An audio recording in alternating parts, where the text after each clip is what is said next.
Hello, everyone. Santier here, and boy, is February a short month. It's time for my life and channel update for the month of February 2023. And there's been a lot this month. I've been working on my game Astria. Not a whole lot to say about it, but I'm continuing to make some forward progress, some progress I'm happy about, getting some UI improvements and other assorted things like, content. So that's been going forward and continuing well, which I'm glad about. I've also been playing more Elden Ring. I'm getting close to being done with a second playthrough. I still very much so want to record a review of the game.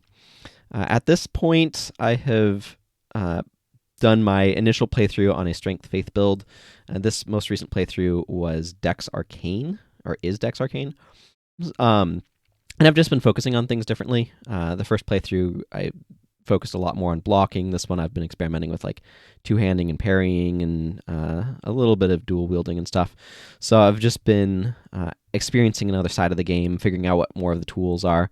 The main thing that I really want to get a feel for before recording the review that I want to make is sorceries, which I've very minimally dabbled in on another character, but I want to make a character more dedicated to him. So there's just a bit more experimentation to go, but I want to get a very thorough picture of the game before I talk about it in length, because I want to be able to do things like accurately talk about, okay, how did sorceries feel to play to me and all that sort of stuff. So that's some of the things that I want to do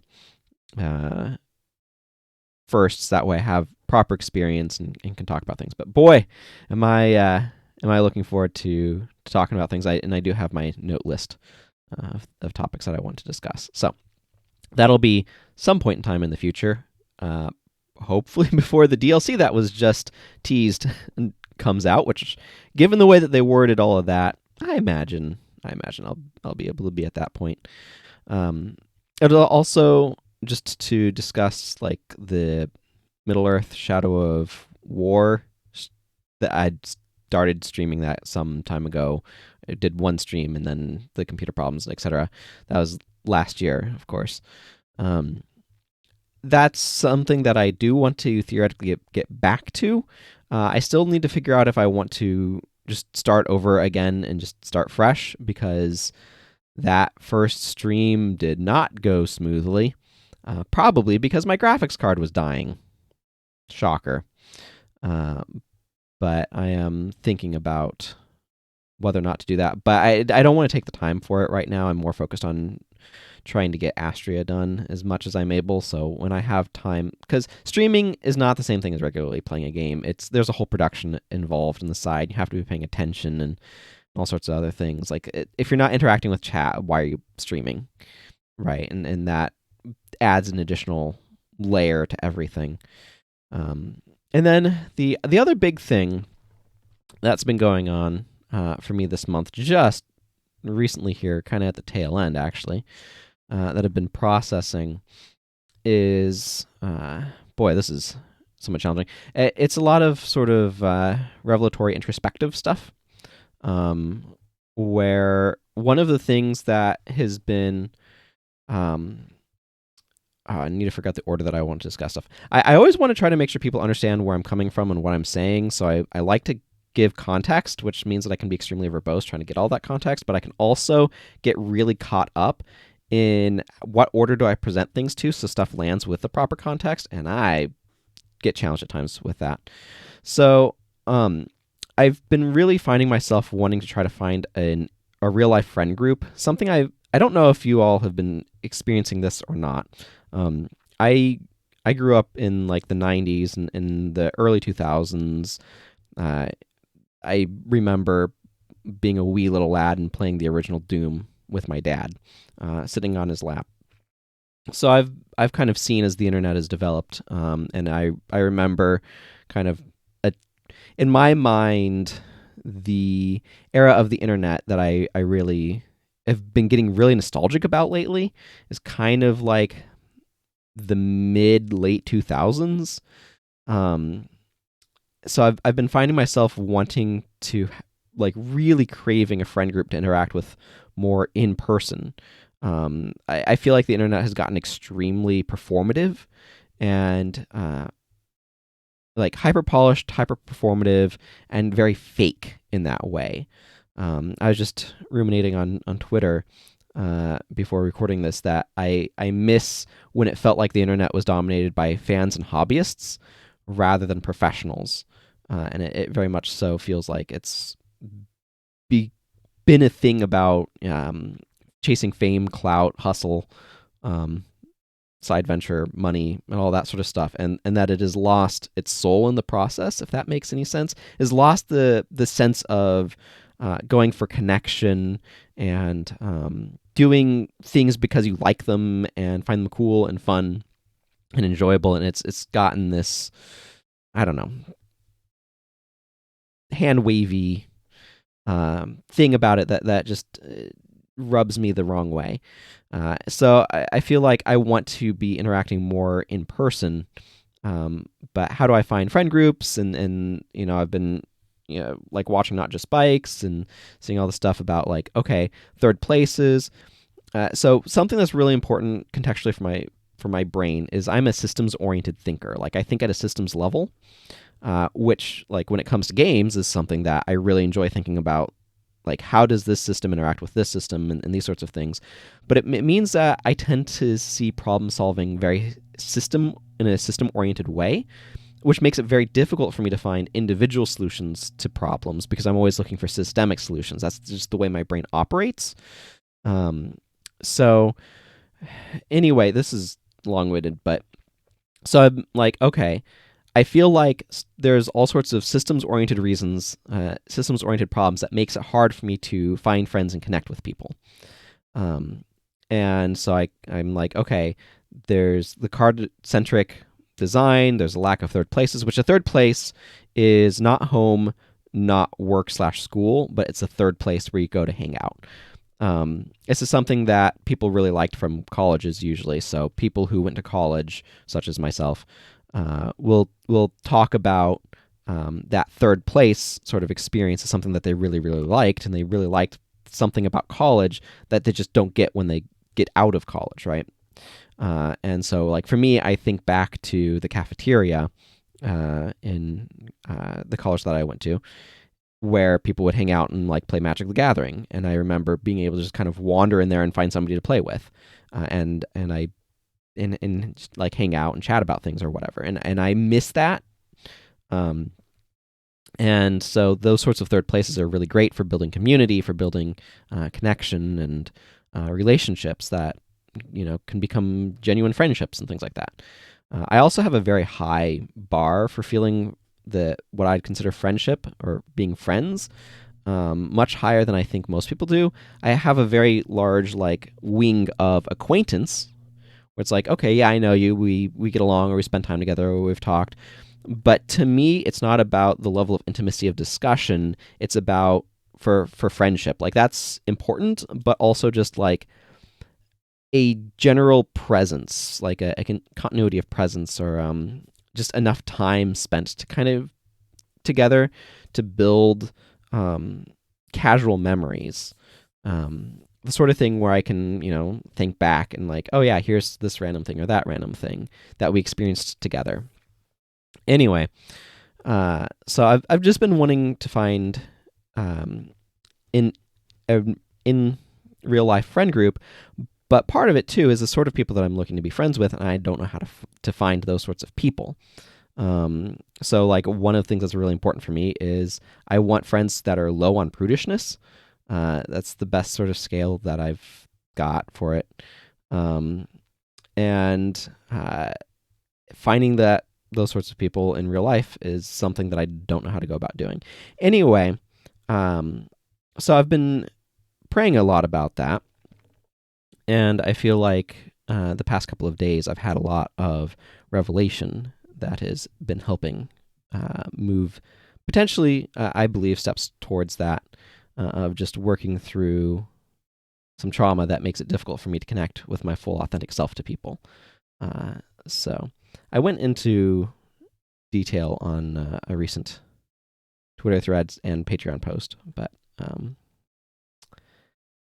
anyway, the long story short is realizing that, like, okay, stuff was kind of kicked off when I saw a quote somebody shared from Brene Brown that was the opposite of fitting in, or the opposite of belonging is fitting in, something to that effect. And it just really made me think of, like, okay, what am I trying to do to fit in? Because I feel like I need to fit in to protect myself, right? It's a safety mechanism. It's defensive. It's saying, if I don't fit in, if I don't conform to your expectations, then your judgments are going to harm me in some ambiguous way, right? It comes from a place of ambiguous fear. It's not. One of the great harms that I think has been done to humanity from the Enlightenment is this idea that humans are logical or rational actors. We're not, we're emotional. We do have logic, and we can act based on that logic, but that's not our default operating mode. Like, we have to really strive to be able to do that. And you can see this very easily because corporations act according to the emotional reasoning of their owners, not according to what would actually improve the lives of those owners, but according to what makes them feel ways. So, like, that's going to be a topic for another video. But my point is, you can't logic your way out of an emotion. You have to kind of, you can use your logic and reasoning to probe and examine that emotion, but it's by understanding kind of what lies at the depths of it that really is important for kind of processing what's going on. So for me, I think an important step to being able to connect with people is being able to be my authentic self. I think of John Green talking about needing to commit to the bit. And the bit that I need to commit to is being authentically me. And what does that look like? And what are the things that are kind of getting in the way? And, well, a big one of them is the fear of judgment. And it's also a fear of not being believed in terms of, like, my reasonings or motivations for things. So it's just something that I've been kind of thinking about in general, but stuff kind of really connected in my mind. So I was at church on Sunday, as I usually am, and we had a song about John 3:16, and I was like, okay, I kind of want to look at the full thing, because if you look at, like, John 3:16 kicks off a bit of a thought that ends at John 3:21, if I'm remembering correctly. You can go look this up. If I remember, I'll put a link in the description. I'm not always the best at remembering those things, unfortunately. But the idea is that people don't come, like, the light has come into the world, but people don't want to go out into the light because their deeds are evil and they don't want to have them exposed.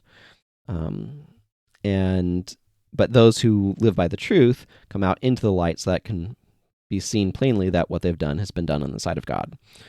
And so I'm thinking about, okay, what does it mean to come out into the light?